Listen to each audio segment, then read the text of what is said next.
สิกลับแล้วน้องแต่บานนี้เอ้าค่ำละ สามคนเนาะ พอแล้ว สามคนหรือเปล่าเนาะ กินข้าวไหนตอนเช้าแน่ ตอนเช้า แม่มาตอนเช้าเลยโทรมา ตอนเช้าแล้วกันย่างไปชื่อเอา ให้ไรสิย่าง นี่น่ะในห้างค้าอยู่ในปะ โอ้ยเราบ่ได้ไปได้อันนั้นน่ะ ย่างบ่ได้หัน เนาะ เจ้าผัดบ่หันเนาะ กล้าไปนี่เนาะ อ้าวโอเคสิมาสิเมื่อก่อนมันค่ำแล้วมาทางนี้ฮะนี่ยังเฮ็ดหยังนี่ ใช่แน่ลูกมึง สบายดีครับ สบายดี เฮ็ดเพียงบ่มเป็นหนึ่งค่ำฮะ เครื่อง อื ไว้ ม ที่นึ่งข้าวเนาะ ลูกสาว แม่รู้สึกได แม่เวลานะมันไปลิ้นน่ะมาพอละ ไปเปิ้ล พันหลายเลยแล้วมันค่ำแล้วที่เอาตัวนั้นละพันหลายก็ได้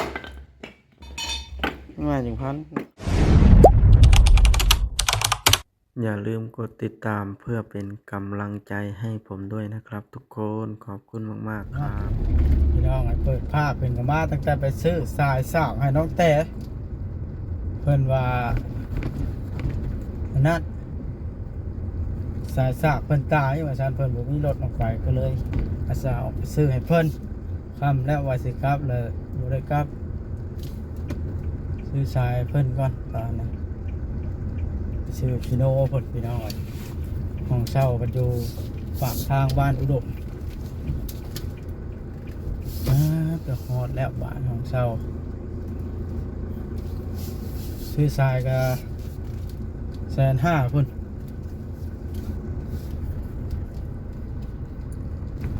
เอาสายบ่แท้ปานใดเพราะว่าของแท้มัน200,000ปลายบ่มีเงิน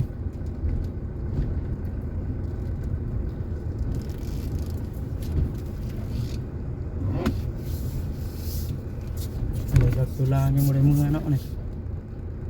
ดูเรื่องมาแล้ว จักกูเห็นรถได้ต่อ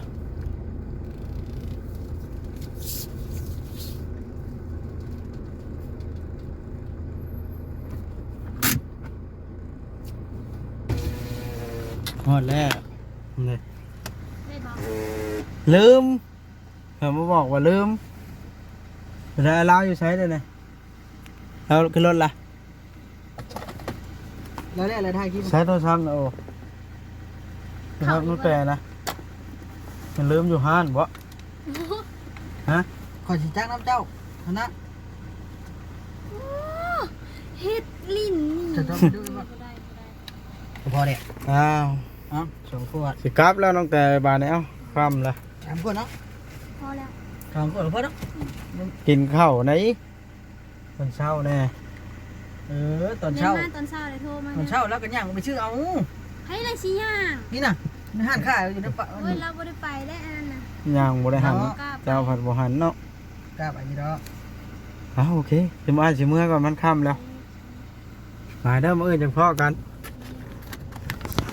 ลองสไลด์โอเคโอเคครับก่อนพี่น้องเลย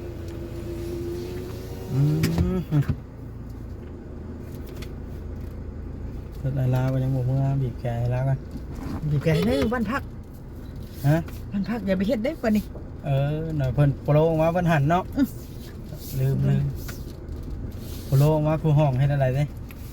มาช่องให้เขาบีบ สถานที่ชุมชนแหละ ได้ออกมาหลีห้องหนึ่งทีนี่ นะครับพี่น้องเลยเมื่อเทือนฮอตซานที่ไทยต่อให้เบิ่งอีกเด้อพี่น้องเลยค่ำมืดแล้วลูกก็จะคิดอาบน้ำหรือยังฟานนะเฮ้ยตกใจดิคนน้อยตกตั้งให้มันกระดัก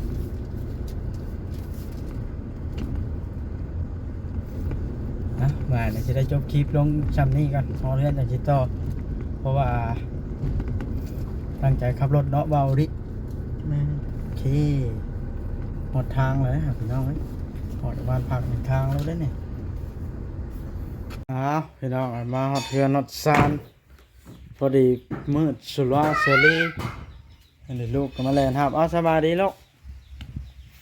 ลูกชาละสบายดีป้าลุงเอ้ย มาดู ลูกก็แล่นมาห้ำพี่น้องเอ้ยเอารถก็จอดไว้กัน มันค่ำมืดแล้ว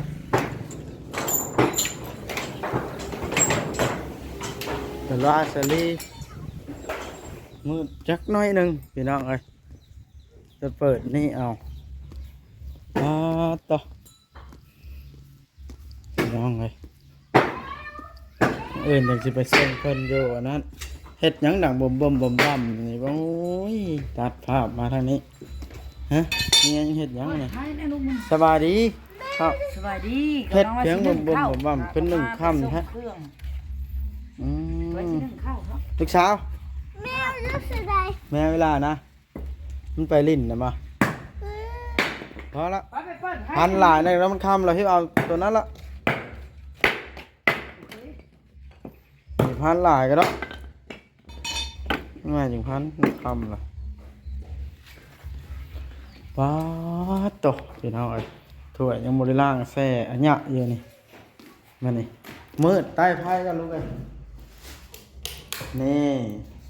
เอ้าเมื่อกี้เห็นยังนี่สบายดีลูกชาย มันก็จะโต ฮะ โต ซองปลอมมีเงินซื้อซองแท้สบายดีลูก สบายดีคดีดาว ลูกชายกับลูกสาวพี่น้องไอ้ถ่ายอยู่เพื่อน น้ำไอ้เนี่ย เด็กนอนเบิ่งโทรศัพท์น้ำกันถ้าแม่เฮ็ดกินแล้วเนาะนี่วางกระโตกกระเตกนี่เฮาเฮ็ดเองเด้อนี่พี่น้องเอ้ยหน้าเคาน์เตอร์อ่างล้างถ้วยนี่เพราะว่าเราก็พอได้อยู่เฮ็ดของแบบนี้เป็นห้องเรือนครัวนี่ก็แม่นนี่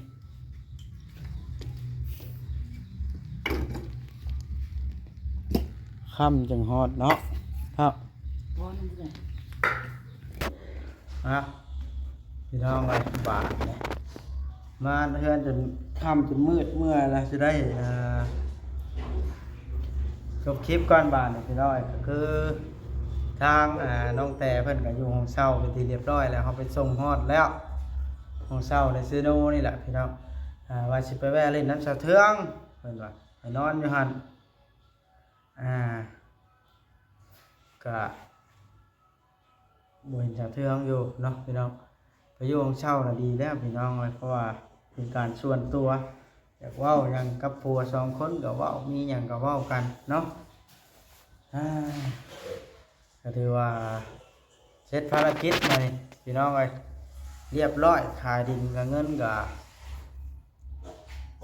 ฮอดมือเบาอุลิเป็นที่เรียบร้อยแล้วพี่น้องเลย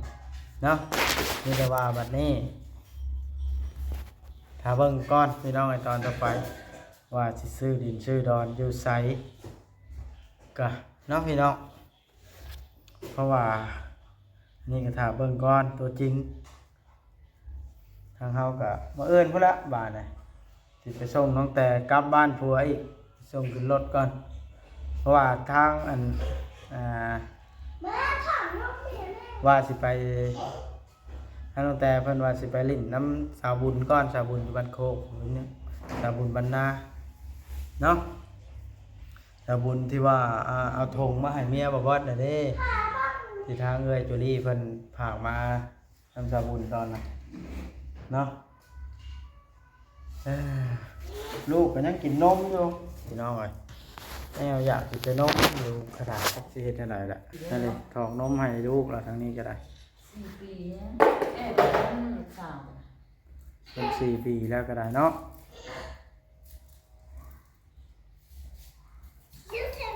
เป็นบ่เต็มบ่ฮะ พี่เสน่ห์ นะในกองพอนี่แหละ น่ะ นี่ล่ะพี่น้องครอบครัวไปยืนใกล้แม่ไว้ว่าสิถ่ายรูปเอานี่ 4 ปีแล้วนี่น้องนี่น่ะ หาขอถ่ายรูปเอาไหมลูกสาวกับลูกชายนั่งลง1 2 3เฮ็ดงามดีกว่า เฮ็ดงานบ่ได้ลูกเฮ็ดงานบ่ได้ อ้าวมืดซ้ำหน้าแม่เวลามาหรอน่าจะไปเล่นเดชะ เอามา มาอ้ายบัดเสียตอนนะให้อ้ายก็ได้ แม่นม แล้วบ่เห็นเลย คุณ เรือแต่แมวบ้านนี่พี่น้องเลย นี่แหละครอบครัวก็ได้เฮาก็